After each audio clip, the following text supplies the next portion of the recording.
Intelligent Community Forum. This year, Canada has 3 of the top 7 finalists, Quebec City, Stratford, and Winnipeg.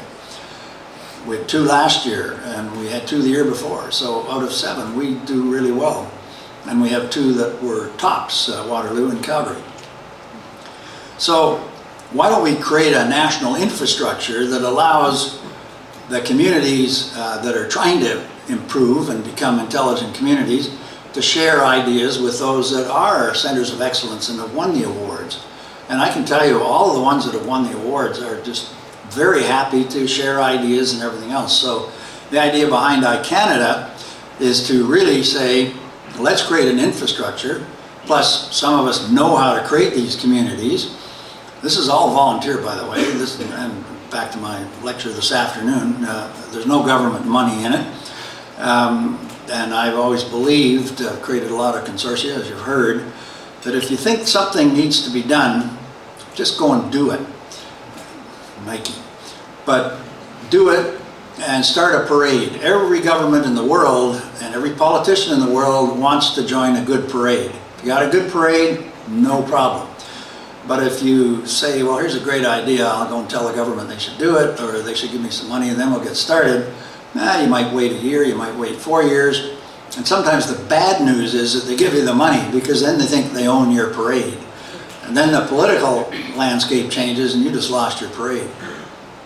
So all of these initiatives I'm talking about, other than Canary, which was facilitated by the government, but we had to pull it together, had no government money to start, but then did later. And so that's the same with iCanada. It's all industry supported and volunteer time.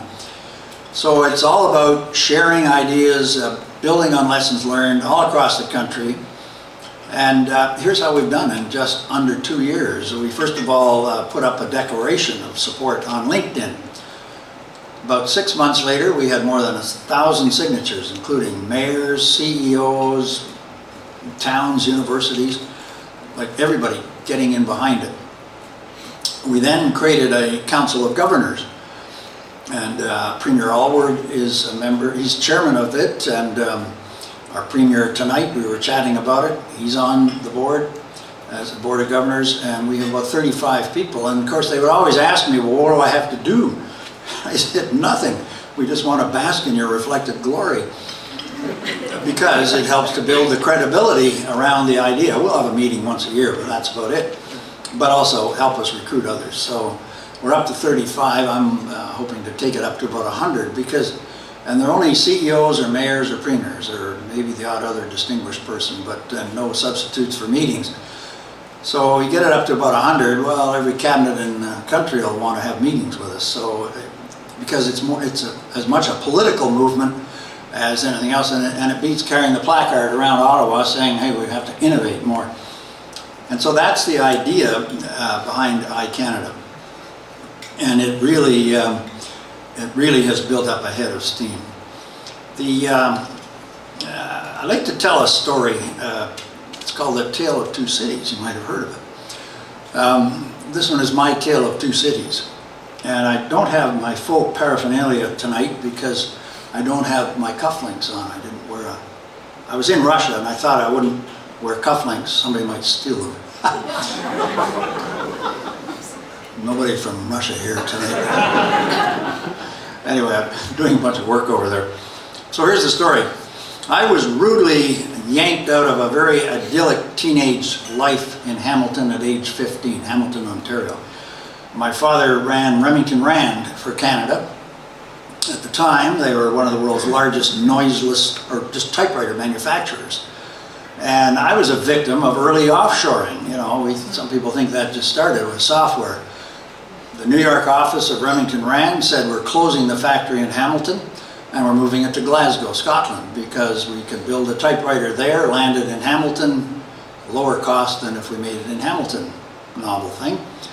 So that was the first of the large-scale factory closings in Hamilton, mid-50s, about 60 odd years ago.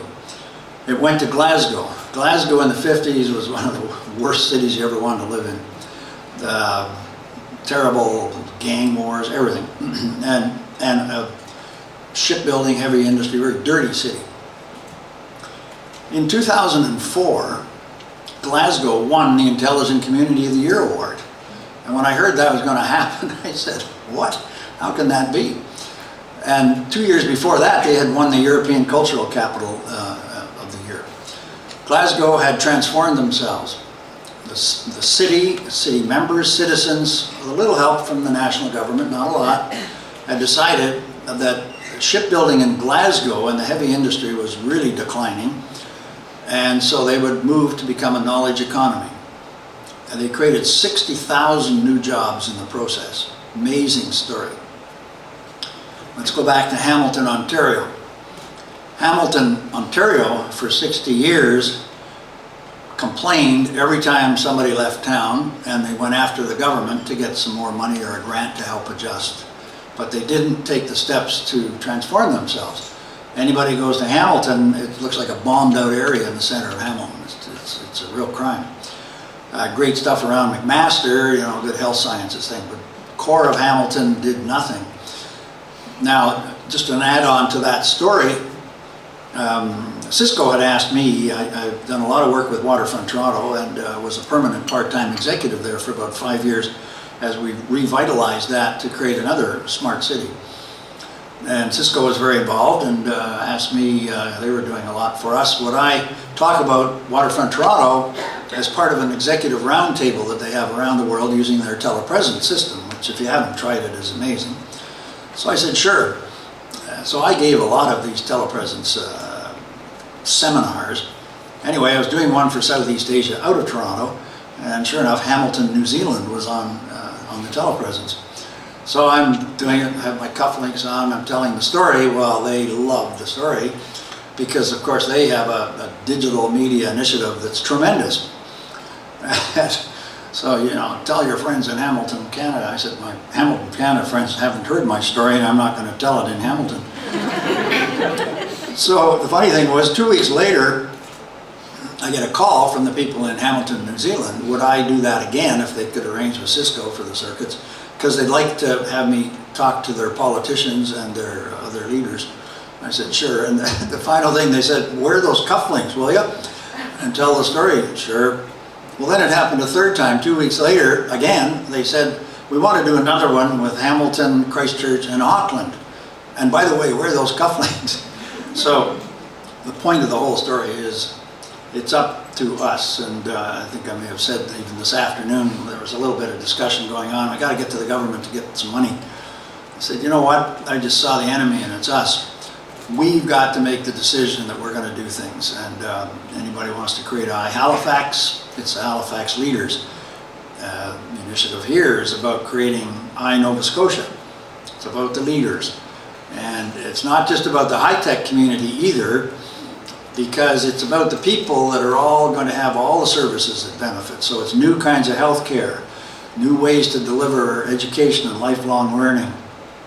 Some things in Singapore, for example, and they're the past masters of this, logistics is very important, so because they're a center of a big distribution area in Southeast Asia.